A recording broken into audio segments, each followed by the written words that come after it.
Sir మరి దీన్ని ఏమంటారు సార్?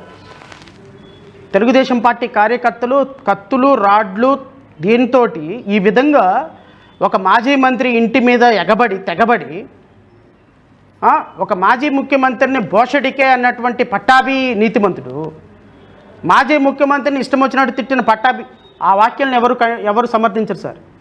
ఒకవేళ అంబటి రాంబాబు ఆవేశంలో మాట్లాడినా తప్పే, ఎందుకంటే విఘ్నత కలిగినటువంటి ఒక మాజీ మంత్రిగా ఆయన మీద ఒక దాడి చేస్తున్నప్పుడు నేను ఒక మాట చెప్తా. 2024 జూనులో వచ్చినటువంటి కల్తీ నెయ్యి, మీ ప్రభుత్వంలో వచ్చినటువంటి కల్తీ నెయ్యి పరిశీలిస్తే దాంట్లో జంతు కొవ్వులు కలిసినాయి అని వస్తే దాన్ని ప్రచారం చేసి నానా యాగి చేసి సిట్ రిపోర్ట్ వచ్చిన తర్వాత సిబిఐ సుప్రీంకోర్టులో పనిచేసే సిట్ రిపోర్ట్ వచ్చిన తర్వాత కూడా నెయ్యిలో పంది మాంసం ఎద్దు మాంసం కలిసిందని చెప్పి బ్యానర్లు వేసినటువంటి తెలుగుదేశం ప్రభుత్వం ఆ బ్యానర్లు వేసి ఊరు వాడ బ్యానర్లు వేసినటువంటి వ్యక్తుల మీద ఏమి చర్యలు తీసుకున్నారు? ఆ బ్యానర్ తీసేయడానికి ఒక పార్టీ నాయకుడు వెళ్తుంటే ఆయన మీద కత్తులతోటి దాడి చేస్తే ఆవేశంలో ఒక మాట మాట్లాడి ఉండొచ్చు, అలా మాట్లాడటం కూడా తప్పే, అది కూడా చెప్తున్నా. అయితే మీరు ఈ విధంగా చేస్తారా? ఈ విధంగా చంపుతారా? ఈ విధంగా దారుణంగా కోస్తారా? ఈ విధంగా ఇళ్ల మీద పడి కార్లు ఇది పగలగొట్టి చంపేటే ప్రయత్నం చేస్తారా? రాజకీయాల్లో సార్ ఈరోజు మీరున్నారు, కళ్ళు మూసుకొని కళ్ళు తెరిచేలోపు 2 సంవత్సరాలు అయిపోయింది, ఇంకా 4 నెలలు పోతే 3వ సంవత్సరంలోకి అడుగు పెడుతున్నాం. రేపు జూన్ పోయిందంటే 3వ సంవత్సరంలోకి వస్తుంది. అలా 2 సంవత్సరాలు కళ్ళు మూసుకుంటే అయిపోతుంది. 29 తర్వాత ఎక్కడికి వెళ్తారు సార్? ఈ సంస్కృతే కనుక రాబోయే ప్రభుత్వానికి వచ్చిందనుకో పరిస్థితి ఏంటి? అసలు కార్యకర్తలు ఇళ్లలో ఉండగలుగుతారా? జిల్లాల్లో ఉండగలుగుతారా? తిరగలుగుతారా?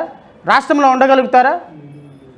పూర్తి స్థాయిలో రేపొద్దున రాబోయే ప్రభుత్వం కూడా ఈ విధంగా కక్ష కట్టింది అంటే రాష్ట్రంలో ఏ విధమైన శాంతి భద్రతలు ఉంటాయో నాకైతే తెలియదు. కానీ ఇలా ఈ విధంగా రోడ్ల మీద కత్తులు కటార్లు పట్టుకొని తిరిగి ఇంట్ల మీద దాడి చేసే సంస్కృతి చంద్రబాబు నాయుడు గారు మీరు అన్న మాట నేను మళ్ళీ మీకు గుర్తు చేస్తున్నా.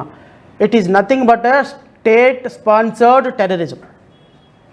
మీరే అన్నారు ఇంతకుముందు, it's nothing but a state sponsored terrorism. అంటే కార్యకర్తలు మీ ప్రభుత్వం అధికారంలో ఉందని చెప్పి మీ ఇష్టం వచ్చినట్టు కత్తులు గొడ్డలు పట్టుకొని ఒకవేళ ఆయన తిడితే లీగల్గా కేసు బుక్ చేయండి, అరెస్ట్ చేశారు తీసుకెళ్ళండి. ఇప్పుడు నిన్న అంబటి రాంబాబు గారి ఇంటి మీద దాడి చేసిన వ్యక్తులను ఎంతమందిని అరెస్ట్ చేశారు? ఎంతమందిని రిమాండ్ పెట్టారు? అసలు ఎఫ్ఐఆర్ రిజిస్టర్ చేశారా లేదా? ప్రభుత్వం is expected to function legitimately in accordance with the constitution. ఇండివిజువల్స్గా మేము ఏదైనా ఒక మాట మాట్లాడినప్పుడు, ఆవేశంతో మాట్లాడినప్పుడు ప్రభుత్వం సమన్వయం పాటించాలి, ప్రభుత్వం లా అండ్ ఆర్డర్ని మెయింటైన్ చేయాలి. ప్రభుత్వం కూడా సహనం కోల్పోతే ఇంకా ఎవరు లా అండ్ ఆర్డర్ని కాపాడతారు ఈ దేశంలో? సో ప్రభుత్వం యొక్క నిన్న కార్యక్రమం ఏదైతే చంద్రబాబు నాయుడు మీద తిట్టారు అన్నటువంటి వ్యక్తుల మీద దాడి చేసిన విధానం పూర్తిగా ఖండిస్తున్నా. At the same time Rambabu garu కూడా అలా మాట్లాడి ఉండవలసింది కాదు. ఆవేశంలో అలా మాట్లాడి ఉంటే ఆయన ఖచ్చితంగా దానికి ఆయన ప్రకారం చట్టం తీసుకుంటుంది. జోగి రమేష్ ఇంటి మీద దాడి చేస్తారు, ఆయన ఇల్లు తగలబెడతారు, వీళ్ళింటి మీద దాడి చేస్తారు, పూలకుండీలు పాల్గొడతారు, ఇళ్లలో దూరు చంపేస్తారు. అదే సందర్భంలో అంబటి రాంబాబు కుటుంబ సభ్యులు బయటకు వచ్చినట్టు వాళ్ళని కూడా చంపేసేవాళ్ళు కదా. ఎక్కడికి పోదండి, in front of there is a crocodile festival, don't worry. 2029లో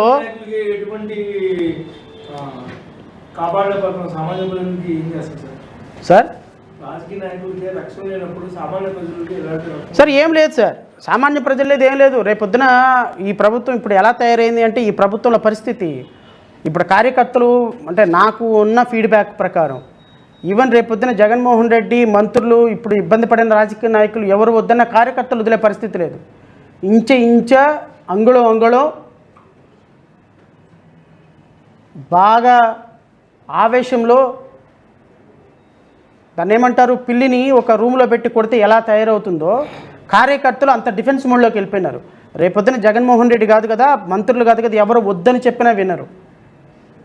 ముఖ్యమంత్రిగా జగన్మోహన్ నేనని ప్రమాణ స్వీకారం రోజు ఒకవేళ అలాంటి రోజు వస్తే అలా ప్రమాణ స్వీకారం జరుగుతున్నప్పుడే వీళ్ళకి జరగాల్సిన బడిత పూజ జరుగుద్ది.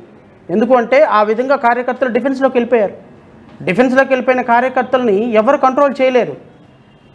ఇప్పుడు చంద్రబాబు నాయుడు, నారా లోకేష్, పవన్ కళ్యాణ్ ముఖ్యమంత్రి, మంత్రిగా, ఎమ్మెల్యే, ఉప ముఖ్యమంత్రిగా ఈరోజు 100 మంది వెళ్ళి కర్రలు పట్టుకొని కాళ్ళు పట్టుకొని ఒక మంత్రి ఇంటి మీదకి వెళ్ళారు.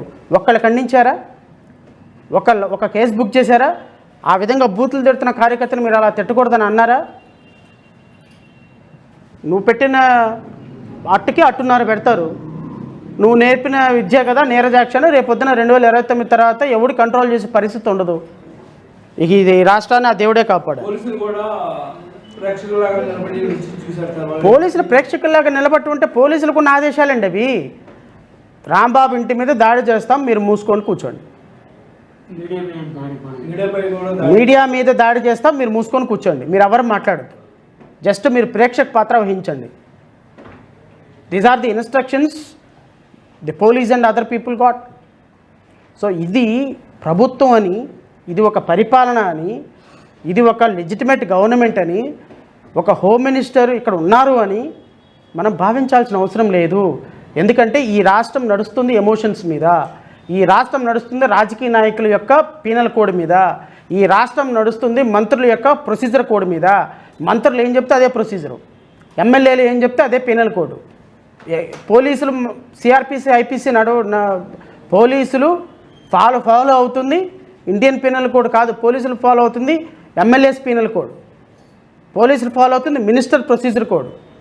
సో పోలీసులు ఈ విధంగా ఫాలో అవుతున్న కారణంగా దీని కాన్సిక్వెన్సెస్ ఏమవుతాయి అనేది 2029లో చంద్రబాబు నాయుడు ఫేస్ చేస్తాడు, పవన్ కళ్యాణ్ ఫేస్ చేస్తాడు, నారా లోకేష్ ఫేస్ చేస్తాడు. ఎందుకంటే మా ఇల్లు ఎంత దూరం, మా ఇల్లు మీ ఇల్లు అంతే దూరం. కళ్ళు మూసుకుని కళ్ళు తెరిసేలోపు 2 ఏళ్ళు అయిపోయినాయి. ఇంకో 2 ఏళ్ళు అయిపోతే 4 ఏళ్ళు అయిపోతే అదిగో ఎదుగుని ఎలక్షన్ మూడ్ వస్తుంది. ఎలక్షన్ మూడ్లో ఎవడు నీ అధికారిగా ఎవడు నీ మాటిండు, కార్యకర్త ఎవడు నీతో సపోర్ట్ చేయడు. ఇప్పుడు రాసుకున్న వాళ్ళందరూ డిజిటల్ బుక్లో ఎంటర్ అయ్యారు. ఒక్కొక్కడికి ఇంచెల చొప్పున ఇవ్వాల్సింది ఇస్తారు. కంగారేముంది? ఆ రోజున కార్యకర్తలుగా మా నాయకులుగా ఎవరు ఉండరు.